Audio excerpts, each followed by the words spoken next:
Asisten Intelijen Pasukan Pengamanan Presiden atau Paspampres Letkol Infantri Wisnu Herlambang membenarkan adanya sejumlah pengendara motor gede atau moge yang ditindak oleh Paspampres saat berkendara di Jalan Veteran 3, belakang Istana Kepresidenan pada hari Minggu, 21 Februari 2021 lalu.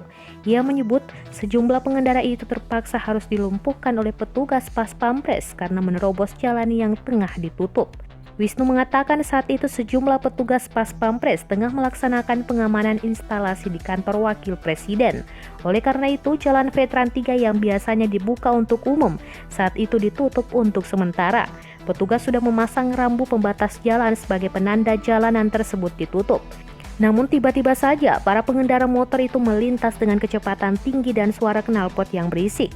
Oleh karena itu, Wisnu menegaskan bahwa tindakan petugas yang melumpuhkan pengendara motor itu dengan menendangnya sudah sesuai dengan prosedur.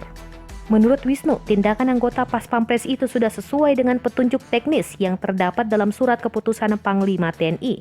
Video yang menunjukkan rombongan pengendara motor dihadang Paspampres itu sebelumnya viral di media sosial.